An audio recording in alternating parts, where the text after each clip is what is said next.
Thank you all for joining us here tonight for another of EEC's monthly webinars. Tonight, we are so grateful and excited to have Sara Regan from Strengths Now joining us. And I would like to share a little bit of background about her. She is the CEO of Strengths Now, and was one of the first dozen people worldwide to become a certified Clifton Strengths coach by the Gallup organization.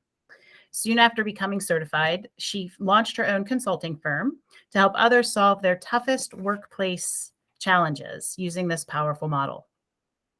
As a seasoned coach, facilitator, and organizational development specialist, Sara has helped thousands of people to leverage their unique talents and have greater impact and meaning in their work. She is a sought-after facilitator and is known for her warmth and ability to engage people in conversations that matter.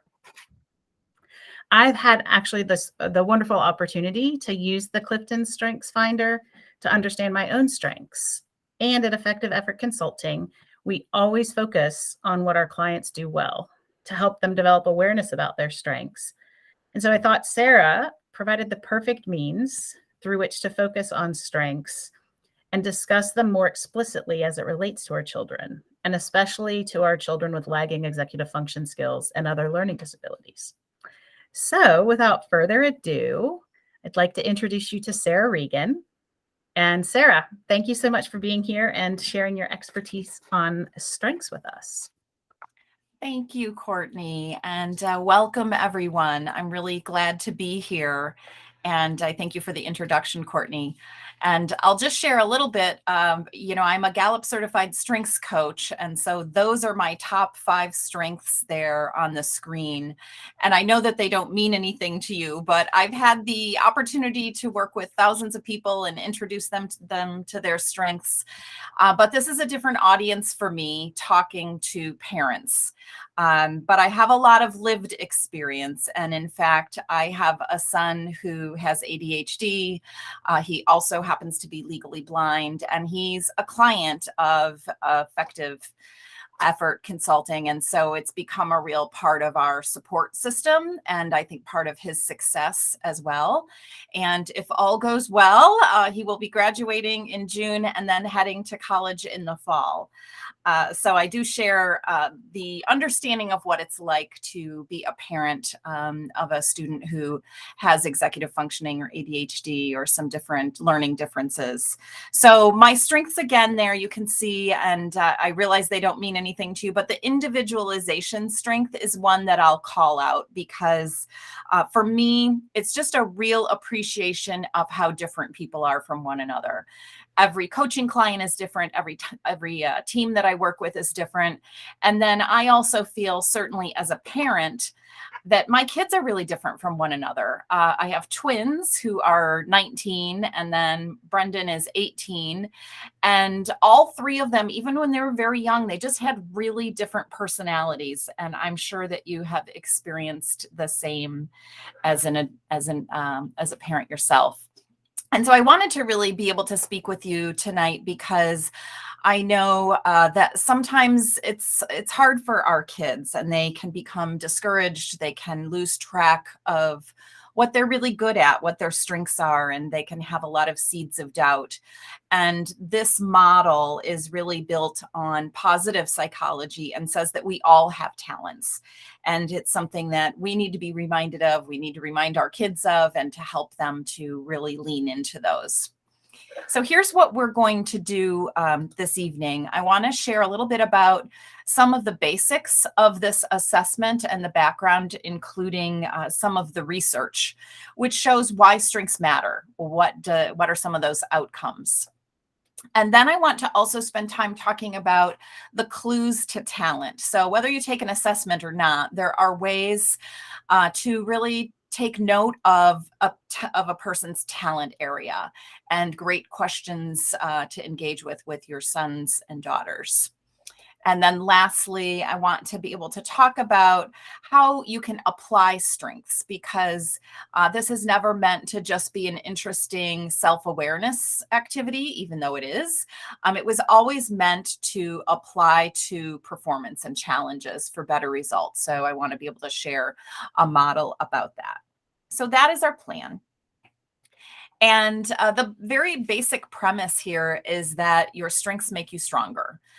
So this sounds like common sense, maybe a simple premise, but I would argue that it's not necessarily common practice. I think we have always been taught that in order to improve and to be at their best, we need to really work on those weaker areas. And we know that that's important, and that we do need to mitigate around some of those weaker areas, but really top level performance comes from leaning into our strengths. And so one of the things that I'll ask you to do is, if you think about the week ahead, maybe zero in on something that seems like it's an important deliverable, or it's a difficult conversation. It's something on that to-do list. Maybe it keeps you up at night, but something that you're responsible for that is maybe on your mind or on your agenda. And I'm going to ask you to take a little pen and paper, and just in a few words or so, jot down what that is. So it could be meeting on Friday with Sandra, or presentation on Tuesday with the board, whatever it might be. So just go ahead and take a minute to write that down.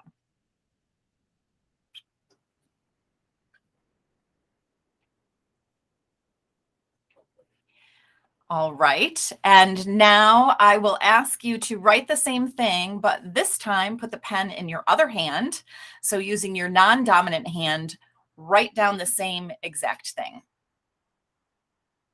This is interesting. You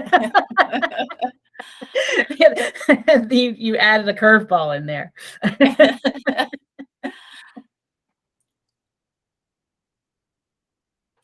All right. Might have some groans of frustration, but maybe we can use the chat to come up with some different words that describe that experience.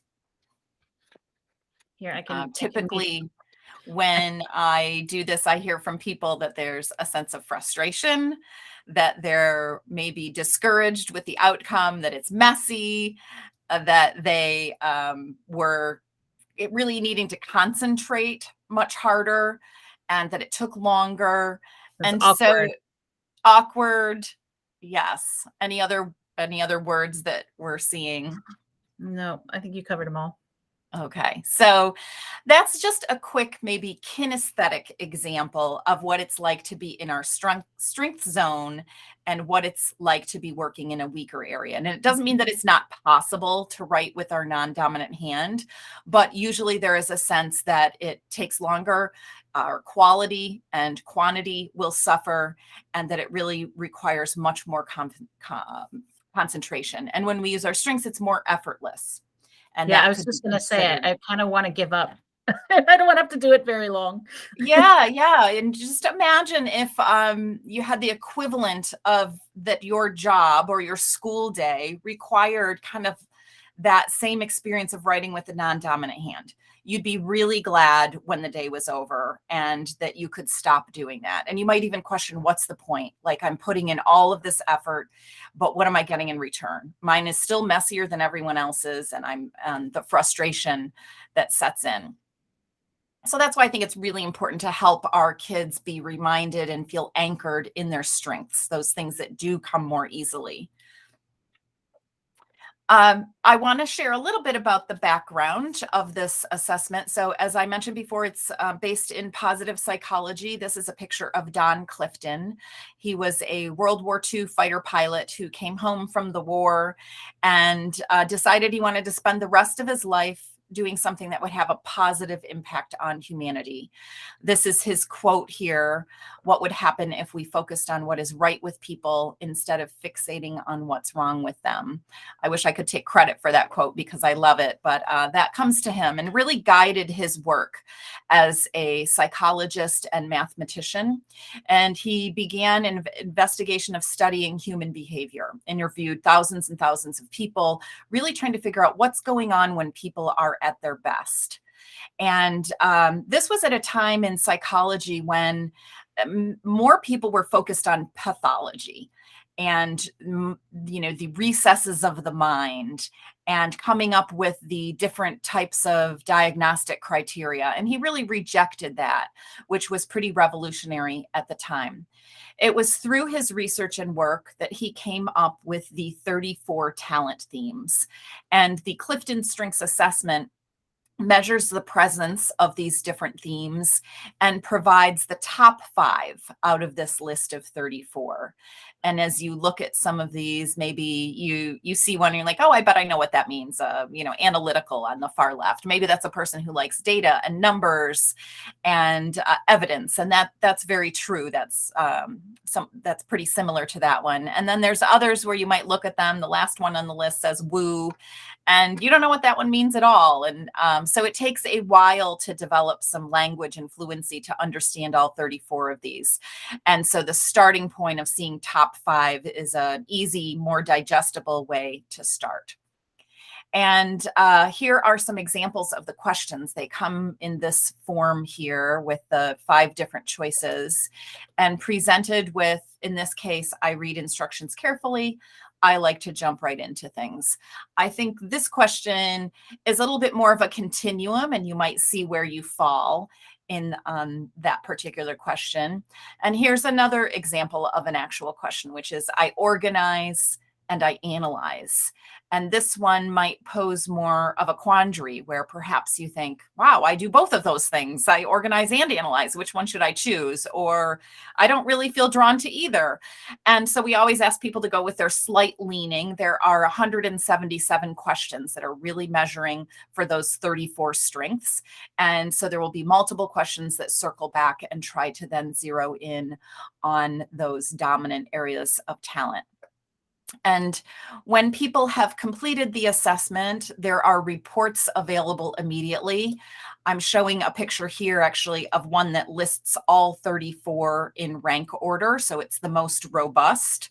And I think the DNA strand, or what looks like a DNA strand there at the top, is not by accident. I think it's because our strengths are very unique to who we are.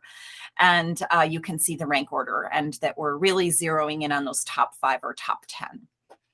And the other part of the report here, you can see, shows that all 34 of these strengths fall into these 4 different buckets. So there's another way of thinking about what is your dominant area or dominant domain when it comes to your strengths. So that's a little bit about the report, just to give you a view, and we can certainly send out an example if you'd like to see a complete one. And as we move forward, we'll do another thing where I ask you to just think what's true for you. Maybe you can jot down as we go, but I'm going to ask a series of questions. And the question is, do you always? So we'll go through maybe 6 or 7 of these. And first one here is, do you talk to people in airplanes, elevators, grocery stores, kind of wherever you go? Do you strike up a conversation? Or do you always write down a list of things to do? You love that to-do list. Do you always do that list even on the weekends? Is that true for any of you? I've been known to make to-do lists for other people on the weekends. Do you always seek out a familiar face at a party or a conference, networking event? Do you always clean before you can relax, that you like a tidy space? If you're waiting for the elevator, do you press the button to remind the elevator you are still waiting, even though it's already lit up? Do you have a color-coded or otherwise organized closet system? Or do you want evidence or proof before you accept what someone is claiming to be true? So besides doing a little bit of personal trivia, maybe what we have done here is tap into this concept of talent, and that no one necessarily taught you to do those things. They're not specific to the job that you have or how old you are. You might even think back when you were younger, maybe a teenager, and say to yourself, oh, I was the person who was always, kind of chatty in school, or had it marked on my report card that talks to strangers too much. And I've always been an easy conversationalist. Or maybe the question around having a color-coded closet. Maybe you were always organized in how you found a place for everything and maintained that. So they're not specific to our age or our job. They just tend to be more natural part of who we are, and we carry them with us.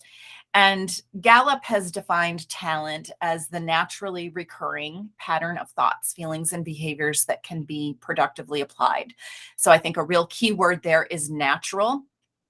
And then the other word that I'll call out to you is can, that these can be productively applied. Sometimes when people have first gotten their StrengthsFinder results, they're excited about these new 5 shiny words. But what it really does is it points us towards our areas of greatest potential. So what we want to do here is we can see these different concepts of effortlessly and instinctively starting conversations with strangers. For some people, that comes very easily. Other people can do it, but not with perhaps as much ease. Even the 4th bullet here, having a consistently positive outlook on life. Positivity is one of those 34 strengths. And sometimes people will think like, wow, I didn't realize that was a strength. It just seemed like part of my personality. Because I'm in New England, as are some of you here, I think about Bill Belichick as the coach of the Patriots. I would argue that it would be hard to really coach him to become more positive. That's just not exactly how he's wired, to be really effusive with praise, or really kind of that glass half full, excitable, energetic, encouraging person. Wonderful coach, but that's not necessarily what I would think of as being very high on his list. So those are some examples of talent. And what we want to do is take that potential, that raw state of potential, and invest in it. And this can be time spent practicing or developing skills, learning more. And that's why I love exposing younger people to this kind of model and thinking, because there's that opportunity to invest while they're young. And then what we do is we get the definition of a strength, which is the ability to consistently provide near perfect performance. And that concept was really exciting to me when I was first exposed to StrengthsFinder, because I felt if there was a secret sauce to developing near perfect performance, I was really curious about what that was. And I was leading a team at the time, and being able to think about what was possible collectively if everyone was delivering that near perfect performance. That was really exciting. We know a little bit about the research as well, because Gallup, the polling people, have been number crunching for years and really looking at what are some of the outcome measures when people use their strengths every day. And for people who are very curious, there's a meta-analysis that will go into a lot of the research results and validity and all of that. So we can include that as a follow-up for anybody who's very curious. But some of the things I'll call out, and I think it relates when we think about our children. One thing is that we know we're more engaged in our work. And in fact, we're 6 times more likely to be engaged in our work. And employee engagement affects things like retention and absenteeism and theft at work and patient safety and productivity. So it's a very big measure. So being engaged by using our strengths is something that is a great outcome. We also know, however, because we're using our strengths 24/7, that it can in fact impact our quality of life. And we are 3 times more likely to report having an excellent quality of life when we use our strengths each day. And I think if we go back to our handwriting exercise, you might get an understanding of that, as what would it feel like to be in that zone for a majority of our day when we're the equivalent of writing with our non-dominant hand. And how do we feel at the end of the day? Are we tired? Are we worn out? What is it how does that affect our relationships and our what it feels like to wake up on a Monday morning and get up and do it all over again. So some pretty big outcomes and metrics to pay attention to here. Sara, I just would love to interject because this slide and research really screams at me for kids with who are neurodiverse and kids who have learning disabilities, because so much of the research in like the neurodiverse research speaks to the same importance of spending time and being seen for their strengths, right? And so often, I think in our society, like when we're taking our kids to see a doctor or psychologist or seeking mental health support or during the school day, right? So much of it is deficit focused. Like, what's wrong? What needs to be fixed? What medication do I need? What help do I need? Right. Yeah. And it's focused not on the strengths, but rather focused on the disabilities, not on the abilities, but the disabilities, right? Or the diagnosis. Yes. And the diagnostic process. And so I think this speaks to who we are as coaches at Effective Effort Consulting, because okay, people come to us with the need for help with the disabilities or the lack of skills, the lagging skills, right? But what we as coaches want to do is kind of flip that narrative with them for a little bit and say, okay, but tell us about, like, when I'm first talking with parents, it's like, give me your brag book about your kid, right? Like, talk to me about what they're good at. Let's just hear a little bit first, because when we can connect with them first on what they're good at and help them become aware of what they're good at and what their strengths are, it then becomes easier to talk about what they need to work on, because they're feeling like they can be successful. They're feeling like, oh, there's something good about me. I'm not just what I'm not able to do. And I think it's hard to hear. And then you get engagement, right? And you get like success and growth, and just it changes the mental space that we're in when we can talk about what we're good at, instead of focusing all the time about what we're bad at and hearing all the time from others about what we're bad at. So I just wanted to name that it's true in the neurodiverse executive function skill challenged world also. Yes, for sure. I think it's true for all of us. Absolutely. And the other piece of this, and I'll speak about it, is harnessing those areas of strengths to overcome or to target towards a weaker area is a strategy. Absolutely. And so knowing those strengths on the front end can sometimes be a way to unlock something that's a challenge. One of the quotes that I love from Marcus Buckingham, he says, "Weakness fixing is slow and dispiriting work." It's hard. It's true. It's hard to make those gains. And so being able to apply our strengths or being more engaged when we are doing that hard work will have greater payoff. Yeah, absolutely. Thank you. That's great. I love that slide. Great. So let's talk a little bit about talent. We had some examples when I was asking the "do you always" questions. You might have thought about some of your own areas of talent.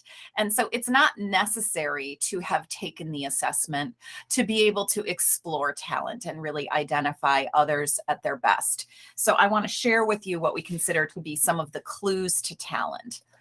And the first one is called rapid learning. And with rapid learning, this really sheds light when we want to think about what comes naturally to you in a way that maybe you didn't need to have it explained, things that you pick up quickly.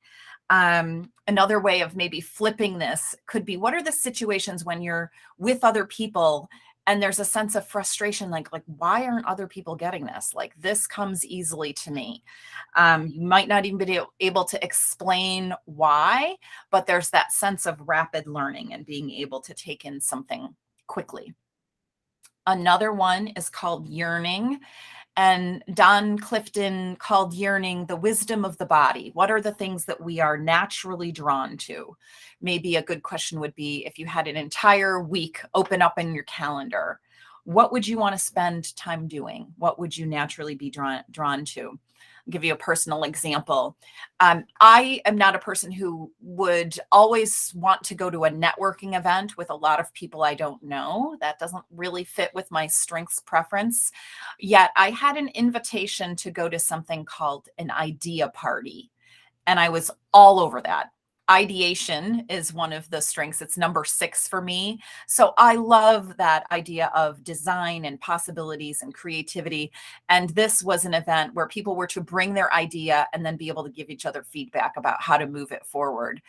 So to be able to kind of pay attention to what you say yes to, what feels like a have to versus oh, I'm in, that things that would be really drawn to.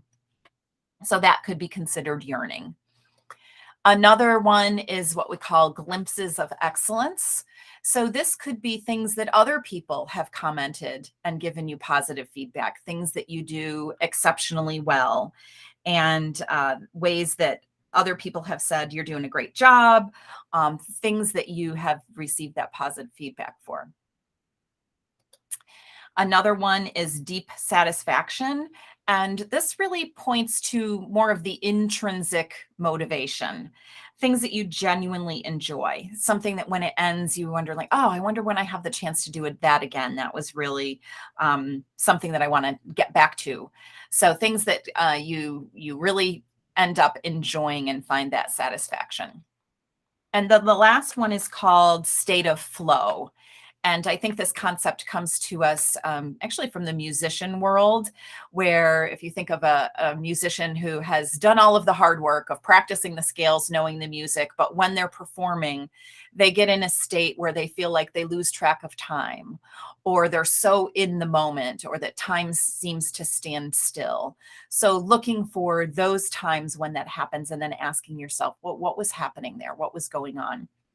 All of these together would represent likely you are in your strength zone. And there are great questions to be able to have conversations with your sons or daughters about that might help to perhaps get at some of these clues to talent. So things like, what do people say that you're really good at? Or what activities give you energy? What things do you enjoy doing?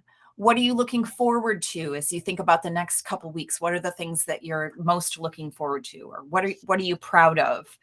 One of my favorite questions, I always use this as a coaching question, and it is my favorite interview question also, but that is, of all the things you do well, what are 1 or 2 things that you do exceptionally well? This really helps to focus the conversation and always is going to tie back into strengths or those areas of talent.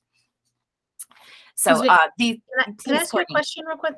please. Do you have a list of the questions that can help people discover and uncover 5 clues to talent, or is that those are just questions that you came up with on your own? I do have some questions. So I think it might be a mix of other ones that I've picked up along the way, as well as some of my own, but I will make sure that I get those to you, Courtney, and that they can go out to people. That's great. Thank you. Absolutely. All right, so let's continue on. This is often a point of interest to people, which is, what would be the chance of meeting someone with your same top 5 strengths in exact order? So that true identical twin out there. And if there are people who have that math brain, maybe you're already trying to figure out what's the equation. But I will share with you that the chance of meeting someone with your same top 5 in exact order is 1 in 33 million. That's crazy. Yes. Which it's often a bit of a jaw drop moment. Wow. And I think for some people, it might almost be a call to action. You know, like, these are uniquely my strengths in this combination. And therefore, these are my natural gifts, and I should be leaning into them because they're unique to who I am. The chance of meeting someone with your same top 5 in any scrambled order is still very rare, 1 in 278,000. And I think this is an important point to make when we're thinking about younger people who maybe haven't yet decided on career path. no college has 278,000 majors. So there isn't a way to say, oh, you have these strengths. That means you should be a teacher, or you should be a plumber, or you should do air traffic control. It doesn't line up that way. You can have two people who have the same title, the same job responsibilities, and have very different strengths. And their key to being successful is by leaning into their own talent areas. I've had this happen, working with a national sales team where they all have their areas and their sales quota, and they have really different strengths from one another. And they share stories about their approach towards being successful in their work. So that's important to bear in mind, that this isn't a career tool. It can be used, I think, to some degree, along with other assessments where we're maybe thinking about aptitude and about skill. I think StrengthsFinder tells us a little bit more about how we go about doing whatever we do, as opposed to what we should do, if that makes sense. Yeah. So I think it sounds to me a little bit like what we're interested in. And like what you said, the aptitudes, like what we're interested in, and then how we apply ourselves in a strength-based way to those interests. It is what sort of the interest is what really leads to career, or interest in high school, or activities in high school or middle school that we might participate in. But it's really like when we understand our strengths, we can apply ourselves in those interest areas. And that might be different for different people. From a career Absolutely. perspective. Okay, got it. Yep, exactly. So as I was saying here, that strengths approach really focuses more on the how. And I think oftentimes we end up thinking more about the what. Where did you go to school? What classes did you take? What certificates or credentials do you have? And the what, the experience that might go on someone's resume or CV. And StrengthsFinder is going to get more at the how. And that can be a really important part in coaching. And I think certainly in the work, Courtney, that you and your team does of the, how is it that people go about the responsibilities that they have? Yeah. And I think the talent piece, with that internal motivation, gets at the heart of people with executive function skills challenges, because they really need to have that internal motivation. So cluing into their talent, which is why I was so interested in getting the questions about, how to figure that out, and then pairing it with strengths. It can be so powerful, like and then pairing it with building skills that they don't yet have, that are lagging. It's just a powerful combination. It's really cool. And that's really what we're talking about here too, because it's how do we harness strengths to then manage stress, conflict, challenges. And what I like to think about is this visual here of a filter, or perhaps, a blender. And what we can do is take those tasks and challenges and obstacles that we all have in our daily life and work, and then apply our strengths to them. And it can really give an expanded way of thinking about how to approach something. So I'll give you maybe a few examples. Let's say that, a college student is struggling with a calculus class that is required in order to get through the curriculum. And using a strengths approach, they might say, okay, well, I have that high woo where I naturally like to strike up conversations. That's easy for me to introduce myself to somebody who I don't know and put them at ease and engage in conversation. And I also have something called individualization, which I mentioned about one of my own strengths, which is noticing maybe the differences between people, being able to kind of accurately read and size things up.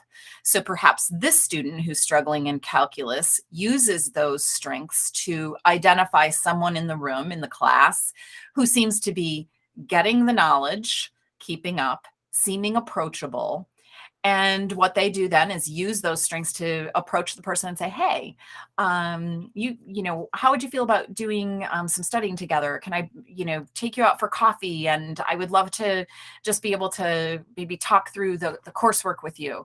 So that's an example of using strengths and applying them towards a challenge. I'll give you maybe another example of, I'll talk about my daughter, who is also visually impaired. And one of the things that is a struggle, I think, for most people who are visually impaired is around mobility. How do you safely get from one place to another when you don't see well? How do I know I'm getting on the right train? Is this a safe walking path?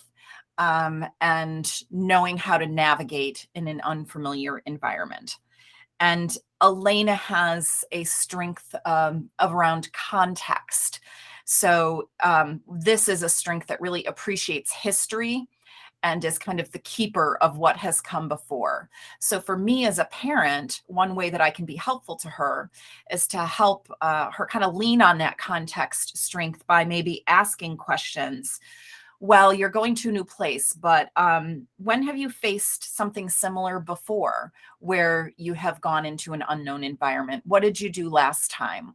What did you learn from before when you were in this similar position? Or is there anything about going here that reminds you of somewhere else you've been?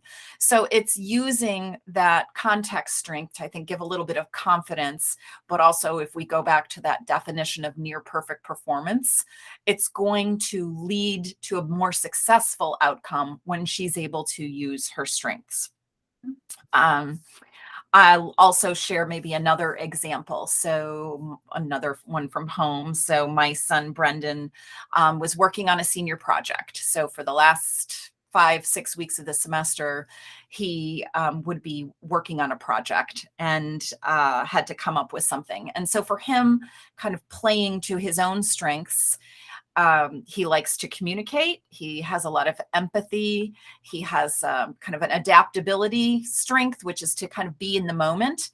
And what he wanted to do was to be able to do some education around visual impairment, and has gone to talk to, I think, like 300 fourth graders, and he loved the open Q&A. So he prepared, 10 minutes at the beginning, and then there was just responding to questions, and being in the moment was really something that was a use of his strengths, and he felt great about it. And after it ended, I said, Brennan, what would it be like to go to another school and do that? He's like, absolutely. I want to do this for my senior project. So a couple ideas there of how to harness our strengths and how to then use them towards the tasks or challenges that lie ahead. What we're really trying to do here with the entire model, I call it name, claim, and aim. So the starting place is to name your strengths. And if it's using the assessment, it's really just, what are those 5 words again? Claiming is looking for the examples of how they show up in your life. How do they help you be successful? Maybe even sometimes they get in the way. An overused strength can actually sometimes work against us, but we want to claim them, feel some ownership, and feel grounded in what they are. And then the last piece, what we want to do is aim them, which is what I just spoke about, is then apply them or leverage them towards goals and challenges. So I'm going to pause there to see if there are some questions related to this model or anything that I can expand on. I think one question that looks like it's bubbling up is just really about, it's all well and good when we're in the coaching world, right? With people who, or in your world with people who are open and recognize the importance of strengths. But what do we do about our kids who are living in the world or are in a school where that strengths-based approach is not necessarily seen? Mm-hmm. So I don't know if you want to answer that first, or if you want me to go take that question. Because it can be a pretty harsh time to spend 6 hours a day in school when people are asking you to do things that are hard and they don't take the time to think about what your strengths are and how to name those strengths or claim those strengths or use those strengths in an adaptive way to get to the end goal that they're asking you to do. Does that make sense? Yeah, for sure. I'm a huge advocate for strengths-based schools, and there are people who, like myself, really work specifically in, K through 12 or higher education, focusing on students and helping teachers to recognize strengths. So I love that when it happens, but I think it's probably more rare. And so I think our kids sometimes are in those environments where those days, some of those days can be hard to get through. I know that happens here. And I believe firmly as a parent that we need to provide that soft place for our kids to land. And we need to help remind them of their strengths, because they can certainly get discouraged, and their self-esteem is being formed through these critical interactions that they have. So we need to make sure that we're mindful of their strengths and can support them in that. And I think this happens at all ages. I'm thinking of someone who is I think he was a Vietnam vet who had PTSD and had been underemployed much of his life, was really struggling. And he had come to a strengths workshop as an adult, and seeing his strengths, there's something about seeing, I think, it on the paper. It was a way that you saw him just kind of light up, and to hear other people then comment of like, oh, I completely see that in you. We can really lose sense of our bright spots. And so I do think that this is a great way to tap in and build from there. And certainly think it's great for families to be able to use this language and help their kids really lean in and develop those strengths.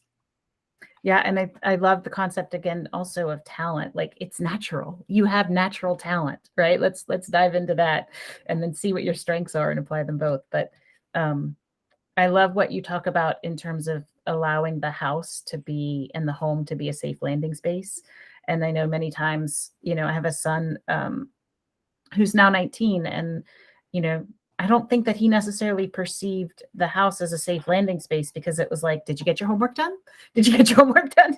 Have you done what I've asked you to do? Right. And so I've changed my approach over the years as I've learned more, certainly, to allow the relationship that he and I have to be that safe landing space.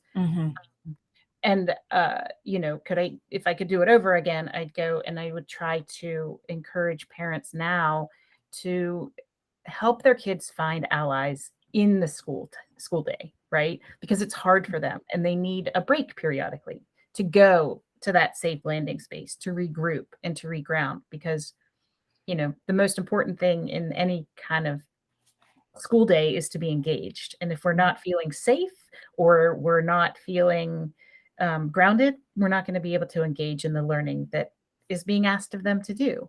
And so I think for kids who have these challenges, like our kids do, it's important to create that safety within the school day as well as at home, when they have that safe landing space. And sometimes kids can't yet advocate for themselves, right? So helping them to advocate, and by advocating for them or modeling that with them, or being there to do it with them, giving them a script or showing up with them or having a meeting together and meeting them at their readiness level of self-advocacy, even if it's just modeling and doing it for them, with them in the room, so that they can get what they need to be engaged in the school day. And then, taking it another step and getting it in writing as an accommodation, so that they don't have to be questioned about whether or not they can have that opportunity to leave class and go to their safe person, guidance counselor, or wherever it might be, to take a break. And then alternatively, I think there's a third way, actually, if I'm thinking about it, that we as parents directly can have an impact on creating a safer space for our kids and allowing them to use their strengths, and, helping them not just name it, but claim it, is that moderating our expectations for what they need to take in terms of classes, and like how many activities they need to be involved in, and allowing it to be pursued in their areas of strength, and not necessarily completely across the board, unless they're internally motivated to do that. right? Mm-hmm. Mm-hmm. And being a mirror to help them understand that it's okay if I love English and I'm good at English to take English at the highest level that I can and take math, if it's not so much of a strength of mine, at a lower level. Like it doesn't have to be all at the highest level of achievement and expectation that we have of them. So that's one. Those are three thoughts. Well, three thoughts of mine and fourth thought of yours about the safe space at home. That comes to mind. So yeah, those are great points, Courtney. And I also think that sometimes we want our kids to be musical, we want them to be athletic, we want them to be volunteering, this and that, right? And I think making sure that we're getting input from our kids to say, what are you interested in? Because there's so many opportunities out there, especially in the greater Boston area. I know not everybody listening to this is in this area, but there's so many opportunities for our kids to get involved in things that are meaningful to them and meet their talents, meet their interests, meet their strengths, right? It doesn't just have to be music. And so being creative and developing something that does, finding something or creating something that does meet their needs, whether it's sports, music, cooking, Dungeons and Dragons and role-playing games, but things, it doesn't have to be video games that seems to be a default for so many of our kids. But there can be other opportunities to get out there and focus on things they're interested in, that they do find deep satisfaction with, that they can discover that they have that flow that you talked about earlier. So, and there can be mentors also, right? Like if people like history, they can go to the museum and chat with people about history, or they can, if they like art, go to the art museum and volunteer there. So I don't know. I could go on and on and on about this. I get really jazzed up about strengths-based approach. If I could have a do-over with my son, right? But now I know that is absolutely the most important thing that's required for kids who are neurodiverse, and we spend so much time focusing on the opposite. And we only know what we know, and we can change when we know better, right?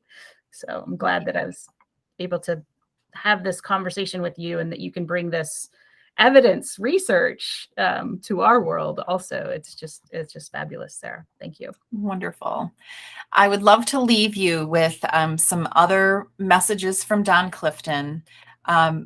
I want to show you one other thing first, though. This is the viewpoint of what it looks like to have a group of people's strengths represented together. And so I do this a lot with teams, but I've had families do this as well, which is really kind of an interesting way to think about it. Who are we as a family, and being reminded of one another's strengths. So I just wanted to show a quick visual on that. But the messages that come to us from Don Clifton, he believed that you do not have to change to be successful. You do not need to be all things to all people. You can't be anything that you want, but you can be more of who you are, and you can learn to be a better version of yourself. So I think for many people, it feels like a little bit of an exhale moment. We bear a lot on our shoulders, as do our children.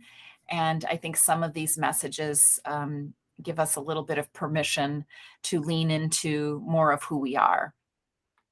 So I want to thank you so much for the opportunity to be here. If there's other questions, I'm glad to try to answer anything I can.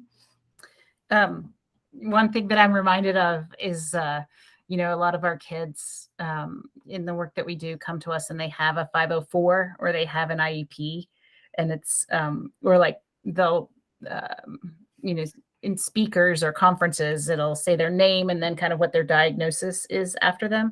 And I love kind of rethinking it and like, okay, so every kid in the school is going to have like a 503, right? and we're going to have our 5 strengths listed after us, right? I'm sure that would be a great goal for you. So Clifton Strengths Finder, right? I love that you have your 5 strengths listed after your name and your email, right? Yeah.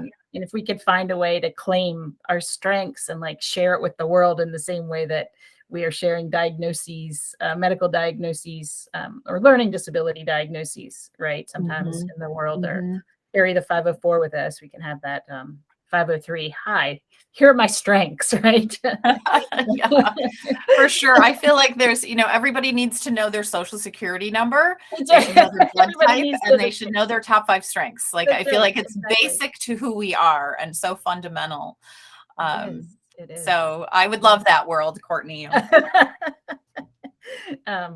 Again, I think my enthusiasm exudes here in talking with us about you. I think that you know how grateful I am that,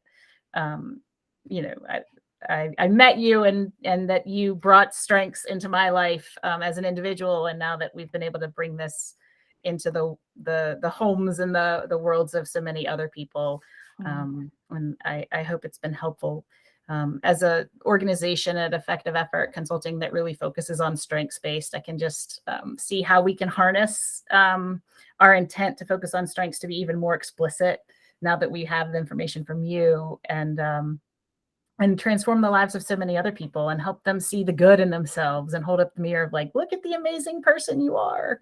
So this continues to just build our own ability to help others focus on their strengths in a new way. So I'm really excited to use this information in our own coaching world and what we already do, build on what we already do. So thank you so much. I'm so grateful for this time. So thank you. Thank you for the opportunity to be here, and just wishing everyone much success going forward, and really the opportunity to tap into the strengths, your own strengths, as well as those of your sons and daughters. So thank you. So Sara, quick logistical question. If someone would want to learn more about what their strengths are, how might they do that? Can they get in touch with you? Kind of what do you suggest? If they want to get in touch with me, we can get them set up to how they can then log into the Gallup site and be able to take the assessment themselves if that's something they're interested in doing with their son or daughter.